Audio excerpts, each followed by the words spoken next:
So the best way to start this video is to talk about the Evangelical Association and the men that started it, which would have been Jacob Albright and John Walter. St. John's Evangelical Congregational Church would have come out of the original institution, which was Evangelical Association. This started in 1800, roughly. Jacob Albright had a crisis of faith. This is actually an interesting start to a church denomination, because most started out with a doctrinal issue or something, or a breakage from another church. This actually started out of probably the most human emotion of possible, which was tragedy. It was sorrow.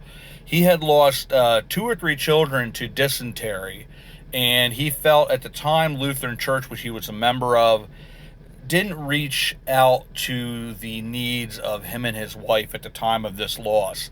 So he actually had a Reformed pastor do the service for his children, and then wound up getting involved with individuals from the Methodist Church and eventually the gentleman who founded the United Brethren Church. And they all had very similar doctrinal views at that time, and he found the love and the compassion, because he felt from the ministry of Jesus Christ, when you had people that were struggling and suffering and going through hard times, Jesus talked about love.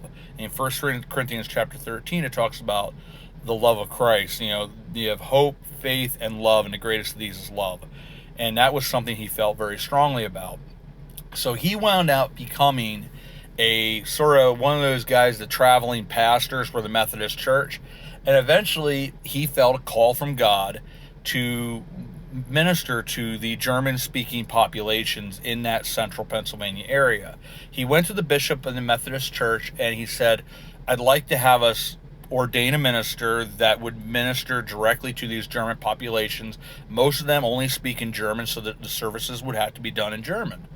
And the Methodist bishop unequivocally said, "No, there's no way that's happened.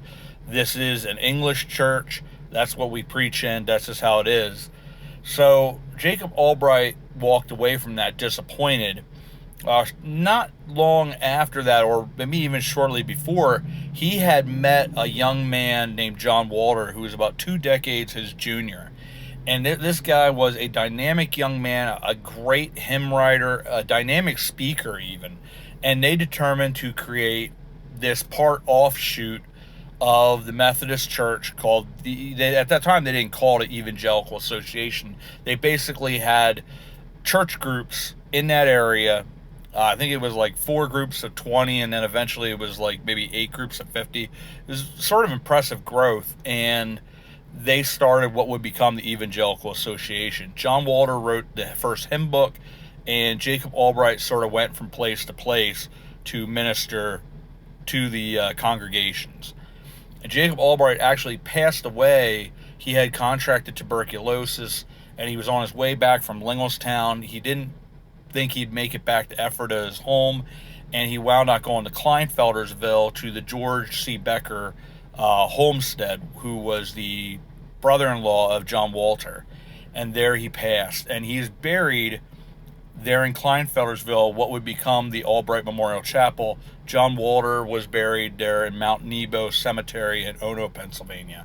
But the church grew, and they wound out. It was only a couple years after that where they sort of officially broke from the Methodist Church and became their own thing. They would have their first annual conferences at the George C. Becker homestead, which was right there in Kleinfeldersville. Eventually that moved to Orwigsburg, and then eventually to Reading. So there was, in the 1890s, it's between 1891 and 1894, it's different sources say different things, there was a breakage of about a third of the church left. Some people say it was doctrinal, some people said it had to do with ownership of properties and the buildings.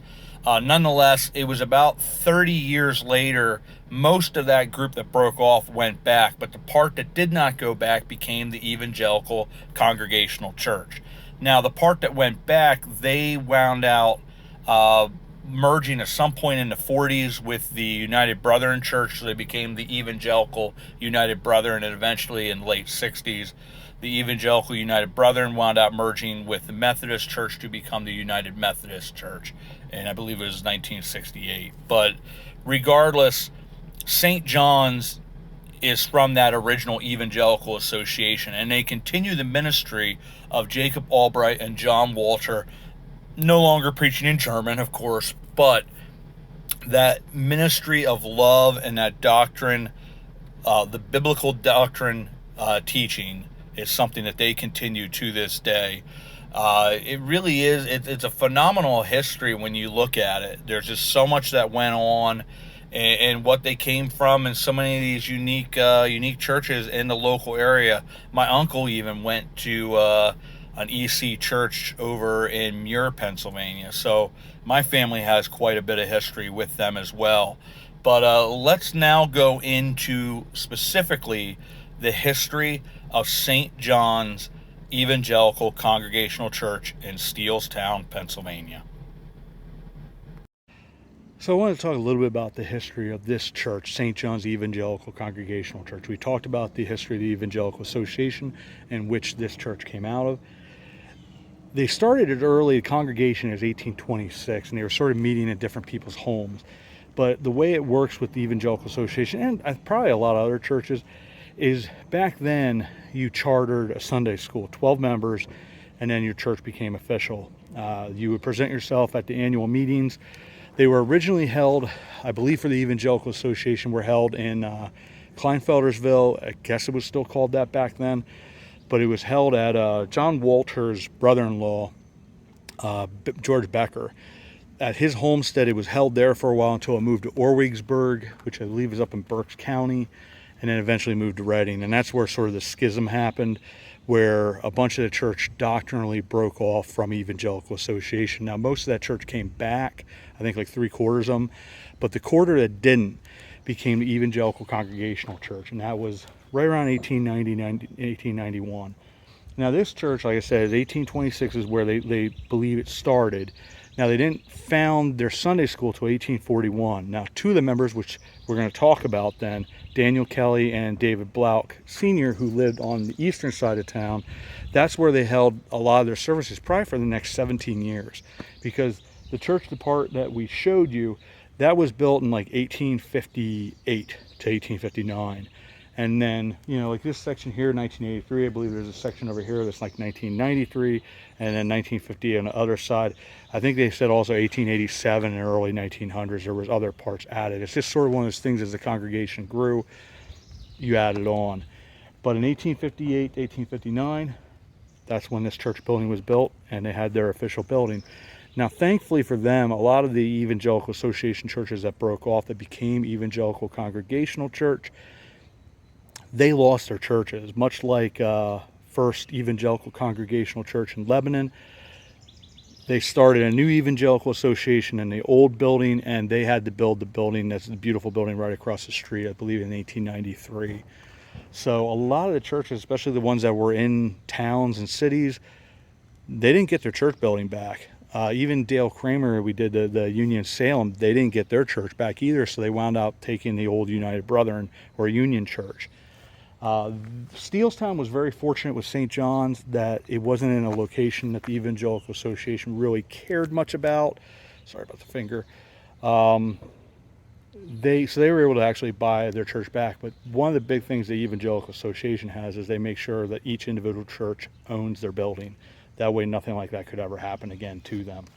But they very much, off of what Jacob Albright and John Walter, their beliefs, their purpose for starting the churches, it was no longer German-speaking church anymore, but they saw a mission, and that mission was to reach these small communities, town communities that had that German population that felt like they did, a more evangelical message, a message of love and compassion and kindness. And when their members met difficulties, strife, those roadblocks in life, the church was there to help them through. They felt that they needed to be a family of Christ, and the whole idea, behind Christianity is the Christ-likeness, and this church certainly exemplifies that.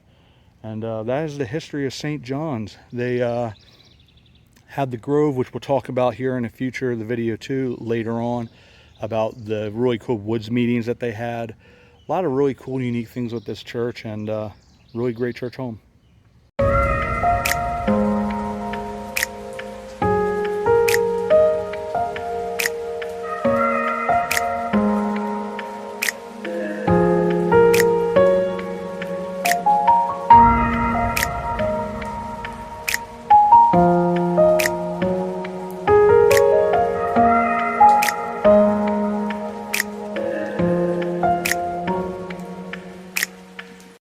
So here we are in St. John's Evangelical Church Cemetery.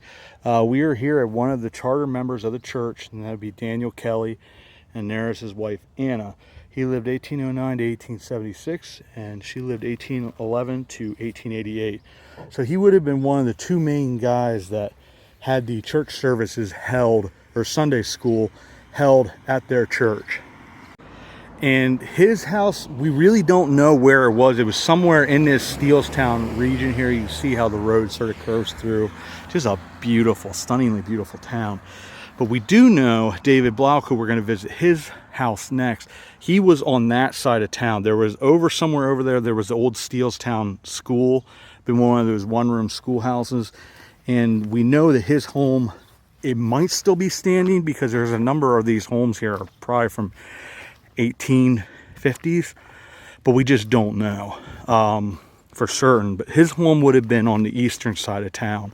So Daniel Kelly and David Blouck were where the first Sunday schools were held for, probably, and I'm sure other members of the church as well, but those were the two that are mentioned in the church history, and that would have been about 17 years. So here we are at David Blouck. He was born in 1817, passed in 1886, and his wife Rachel, last name Miller, good last name, 1815 to 1896. Now David Blouck would have lived, as I was saying, on the part of where Daniel Kelly, he would have been on that eastern side of town somewhere. Whether the home is still surviving and standing today, I really don't know, but he was one of those people. And a cool thing to note is actually one of the members of the church here, who I'm good friends with, his wife is from the Blouck family. He actually owns the journal of David Blouck Sr. So, I mean, a lot of stuff is pretty simple, like, we planted wheat today, harvested or whatever, just the mundane, normal daily activities of somebody that was a farmer at that time. But he did also have a lot of notes about the church, because the church would have been built, this original structure, which we'll go and look at this because there's a lot of different parts to this church, because over the years they had add-ons. They added on a basement, they added on different parts as the needs of the congregation grew and the congregation itself grew. You would add parts onto the church. But we'll look at what the original, I'll show you an old picture of probably in the 1880s, and then the present day. I took a picture. You can see some of the same cemetery stones. It's pretty cool seeing, over time, and you can see what the original church was built in, I think, 1857, 1858, or it might have been to 1859. Really, the prototypical country church sort of had that sort of rectangular look. It was a little longer than it was wide, and but some of those parts still exist, and I actually have a little bit of a video of the inside that I'll be showing as well towards the end, which I think is just very, very cool and very unique. But he has this journal. He'll say, we had revival services. Back then, they didn't have, the heating and air conditioning. They just had, a stove that basically heated everything. It'd be like a potbelly stove. And so you'd have, he had, lit the fire at the church for revival services or something like that. But it's just such a neat thing. Even though a lot of stuff's probably pretty simple, it's still really, really neat that exists, because it's so much of history is lost, but there's still somewhere out there that it can be found. That just even neat little notes like that, and the history of the Blouck family in this church, having one of the members, the original members, the charter members, their family still comes here today. And we had visited that little cemetery over on Palmyra Belgrove Road that was the original Bloucks. I think it was Jonathan and Christian Blouck were the first two that came over from, I believe, Bern, Switzerland. So let's take a little run around the church here, and we'll talk about the different sections and stuff like that, or they'll show at least the original section. Because when different sections were, there are date stones here and there, but the original church that was built, and you can see the changes in the bricks here. See how it goes from like a lighter color to a darker color? That's newer. This is the original section of the church here. I guess this would be like the nave, right behind the pastor where he preaches. And this whole section here, I believe the tower we'll take a look at was more centered in what had been the old section of the church. This part here would all be the original section of the church. And the original steeple, like you see that the steeple or the tower, the bell tower, would have been right here in the center. So here you have the picture of the church back in the 1800s. You can see that steeple being there in the center. And then you see a picture here of the exact same church and just how it looks today in relation to the old picture. That's where the original tower would have been. And you'll see it in the picture, but that section there would not have been original. I believe that would have been an add-on. But like this section, just imagine this section here back to where we saw the other side. That would have been basically the original church. And that's how they would have had it set up, and then they would have added on piece by piece, more and more, added a basement and those types of things. But it's a little bit of history there, and like I said, with some of the pictures that I'll be able to find and show on the video, it'll show you a little bit more architecturally where the church was at different periods.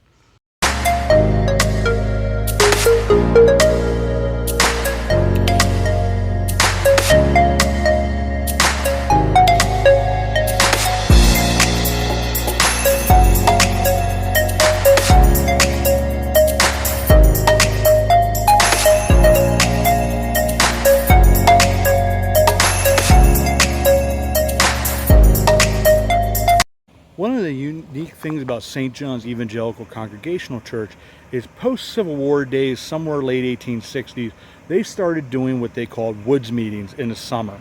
These would be Sunday services that they did as worship services, basically, and they'd find a grove of trees somewhere in the local area, whether it was a parishioner owned it or not, and they would have their Sunday services. Now, this continued until just a couple years ago. A lot of reasons why is with their live services now, so people that can't make it to the services, that's where they got to have their Sunday services. But they still do have some cool hymn sings and things of that nature down here, ice cream socials and things like that. They're actually going to be having on the 16th of this month of July, they're going to be having a hymn sing. They do it around 7 o'clock in the evening. You know, they have a short message, then they do hymn requests, and then ice cream. It's a good combination. So that's one of these cool things. And in 1930s, when they acquired this grove, so they could then have their services here in this beautiful grove right down just west of the church, and have all kinds of different meetings and things that they have down here. But you're most certainly welcome to come and join us. I believe they're going to be having, I don't know if it's going to be in the church itself, but next Sunday on the 9th, they're going to be having called doggy roast, so hot dogs. Doesn't matter if you like them with ketchup, mustard, or even if you're fancy and you like both. They're going to be having a really cool social event then after the church service as well. So once again, you're welcome to come and join us at St. John's Evangelical Congregational Church just down the road there. It really is an awesome congregation. It's got the Spirit of Christ. And as we talked about earlier in the video, the goal of Jacob Albright and John Walter was to create a church, a family that was centered on the love of Christ. Doctrinally sound, biblically sound, but also truly showing the example. The idea behind being a Christian is Christ-likeness. We're never going to attain that. The Ten Commandments show us that every day. We are who we are. I don't know about you, but I sin. And I mess up, but God loves me nonetheless. And that message is clear and true in this congregation at this church with Pastor Jeff. And as he invited you, I will invite you as well. Check it out. I think it's ilovestjohns.org. They also do have the, I think it's called ihavenewhope.org, which is for their counseling services. And they have several different types there, and that's all on the website, ilovestjohns.org. And they also have access to the live services, and there is a backlog, so you can check out if there's something in particular that Jeff has been preaching on. it's there, and you can check it out before you would ever physically come if you want to. I know a lot of you are far away, but if you are local in this general region, this is Annville, Palmyra region, just north of those two towns.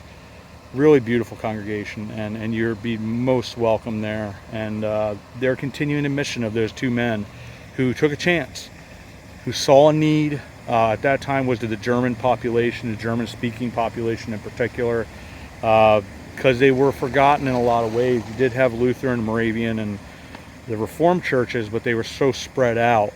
They wanted to have something in these, especially these different communities that were German-speaking, and wanted to show them the love of Christ, the love that they had experienced from their God, and they wanted to share that with those communities.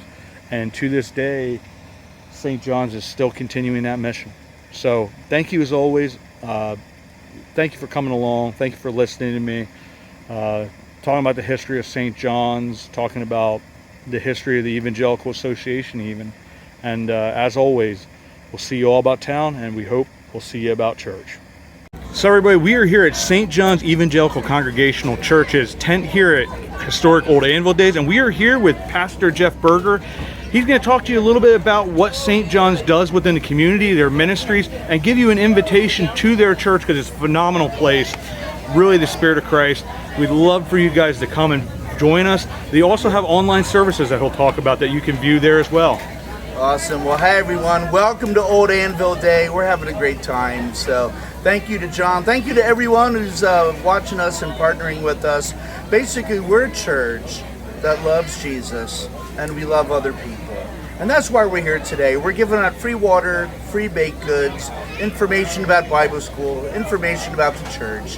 That's our goal. We want to love Jesus well, and we want to love other people well. Some ways we do that, we have a counseling ministry, ta-da, called New Hope Christian Counseling.